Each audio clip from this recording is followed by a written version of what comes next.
पश्चिम बंगाल के मुर्शिदाबाद में 11 अप्रैल को जो हिंसा हुई उसके निशान अभी मिटे भी नहीं थे, इसके जख्म अभी भरे भी नहीं थे। हिंसा वाले इलाके में हालांकि अभी हालात शांतिपूर्ण हैं, लेकिन लोगों के दिलों में हिंसा का खौफ अब भी बरकरार है। हिंसा से झुलसे मुर्शिदाबाद में फिलहाल हालात काबू में। मुर्शिदाबाद में कल रात 10 बजे तक इंटरनेट सेवाएं बंद कर दी गई हैं। इसके अलावा मालदा में, बीरभूम में कुछ जगहों पर इंटरनेट सेवा बंद है। तनाव वाले इलाकों में सुरक्षा बल को तैनात किया गया है। बीएसएफ और सीआरपीएफ की कई कंपनीज को तैनात किया गया है। मुर्शिदाबाद में हिंसा से प्रभावित सैकड़ों लोगों ने भगीरथी नदी पार कर मालदा में शरण ली है। अधिकारियों ने ये जानकारी दी। स्थानीय प्रशासन ने दंगा प्रभावित परिवारों के लिए रहने का, खाने का इंतजाम किया है। स्कूल में उन्हें शरण दी जा रही है।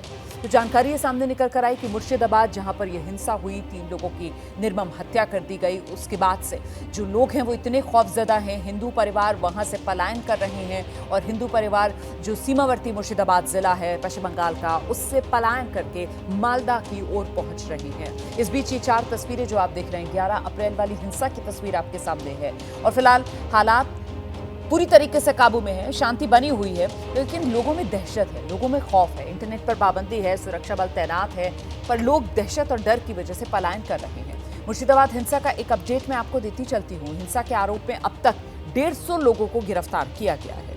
जैसा कि मैंने आपको बताया, इंटरनेट पर कल रात 10 बजे तक फिलहाल रोक है। हिंसा वाले इलाके में बीएसएफ की 9 कंपनियों को तैनात किया गया है। हिंसा प्रभावित इलाके में सीआरपीएफ की 8 कंपनियां तैनात की गई। बीएसएफ पूर्वी कमान के जो एडीजी हैं वो मालदा और मुर्शिदाबाद खुद जाएंगे। हिंसा के बाद केंद्र इन हालात पर नजर बनाए हुए है। आप जानते हैं अदालत ने भी इस मामले में राज्य सरकार से लेकर केंद्र सरकार तक से रिपोर्ट तलब की है और ऐसे में केंद्र भी इन हालात पर नजर बनाए हुए है। तो कुल मिलाकर मुर्शिदाबाद हिंसा का ये अपडेट, जहां 11 अप्रैल को हिंसा हुई थी और उसके बाद अब स्थिति काबू में है, लेकिन अभी भी एक डर का माहौल लोगों के मन में है।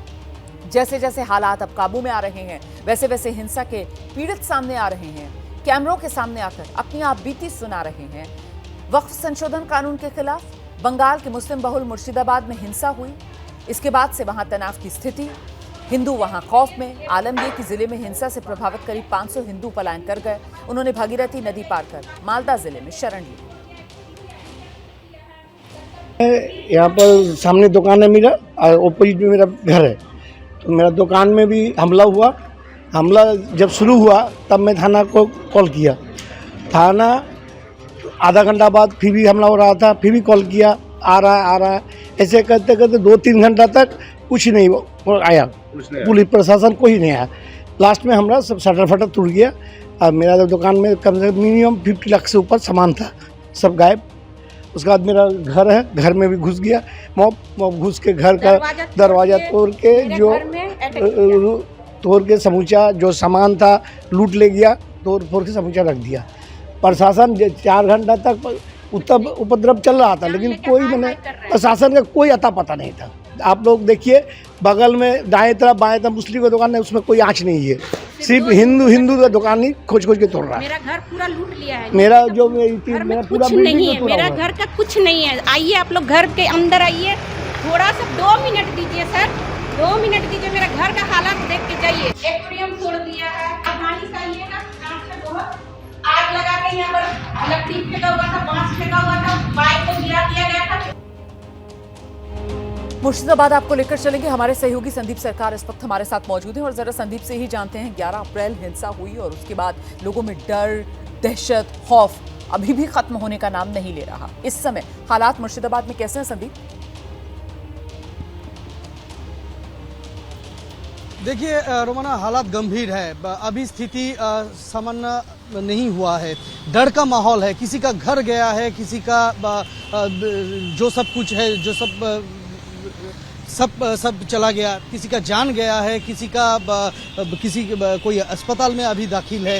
ये एक डर का माहौल बना हुआ है। सिर्फ मुर्शिदाबाद में नहीं, जो लोग मुर्शिदाबाद से भागीरथी पार कर चला गया है मालदा में, उसको उन सबको पाटलालपुर हाई स्कूल बोल के एक स्कूल है, उधर रखा गया है। उधर आज स्टेट बीजेपी का जो स्टेट प्रेसिडेंट है सुकांत मजूमदार, जो सेंट्रल मिनिस्टर भी है, वो आज जा रहे हैं उधर। सब जो लोग पीड़ित है उन सब से बात करने के लिए, पीड़ित हिंदू जो अपना घर छोड़ के, अपना सब कुछ पीछे छोड़ के वो नदी पार कर चले गए थे, जो हादसा हुआ है उस हादसे के रात, उन सब से बात करेंगे।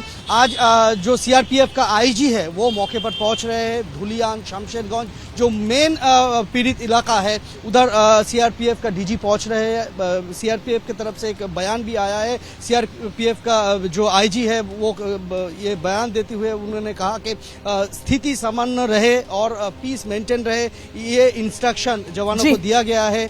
बीएसएफ के तरफ से भी आज आला अधिकारी पहुंचने वाले हैं घटनास्थल पे, और अभी भी वो इंटरनेट सर्विस बंद है। जो बीएनएस का 163 धारा है वो लागू है। ये सब अभी अगले मंगलवार तक ये बीएनएस का 163 लगा दिया गया है। स्टेट एडमिनिस्ट्रेशन की तरफ से इलाका में रूट मार्च चल रहा है पूरे दिन, पूरा रात तक। रहिए मेरे साथ, में लौटूंगी आपके पास संदीप। देखिए, पश्चिम बंगाल में मंत्री हैं सिद्दीकुल्ला चौधरी। एबीपी न्यूज से खास बातचीत करते हुए उन्होंने गंभीर आरोप लगा दिए। सिद्दीकुल्ला चौधरी दावा कर रहे हैं मुर्शिदाबाद हिंसा में बाहर के लोग आए थे या फिर इस हिंसा में बीजेपी के लोग शामिल थे। सिद्दीकुल्ला चौधरी ने यह भी कह दिया कि हिंसा में जिन लोगों की मौत हुई वो तो बीएसएफ की गोली का शिकार हुए। एबीपी न्यूज संवाददाता अहमद बिलाल ने सिद्दीकुल्ला चौधरी से खास बातचीत की। जमीयत उलमा हिंद के बंगाल के अध्यक्ष हैं सिद्दीकुल्ला साहब। दो ही सवाल हैं हमारे कि मुर्शिदाबाद में जिस तरीके से वक्फ के कानून में विरोध हुई, लेकिन उस विरोध की शक्ल हिंसा में तब्दील हो गई, 3 लोगों की जान। गलत तरीका है। देखिए, हम लोगों ने 10 तारीख को कलकत्ता में एहतजाज किया, जिसमें 5 किलोमीटर तक लोग ही लोग थे। 4-5 लाख, 3,500 गाड़ी आई थी। वहाँ कोई तशद्दुद नहीं हुआ। ये तो जंगीपुर में कुछ लोग हैं, साउथ से हो सकते ताल्लुक हो, या बीजेपी के लोग अंदर घुसे हुए हो। ये गवर्नमेंट को बदनाम करने के लिए काम कर रहे हैं। बीएसएफ के गोली पे लोग मारे गए, उसके लिए हमारी सरकार थोड़ी जिम्मेदार होगी। वहाँ बीडीओ ऑफिस को तोड़फोड़ किया गया, पुलिस की गाड़ी को मारा गया, एक पुलिस को जख्मी किया गया। इसके जिम्मेदार कौन है? लेकिन 3 लोगों की जो मौत हुई उसका जिम्मेदार कौन है? बीएसएफ ने गोली चलाई, उनसे पूछिए। स्टेट गवर्नमेंट के पुलिस ने गोली नहीं चलाई।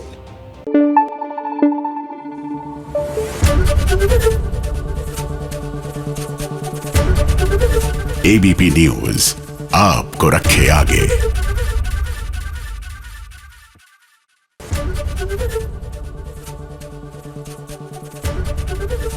एबीपी गंगा, खबर आपकी, जुबान आपकी।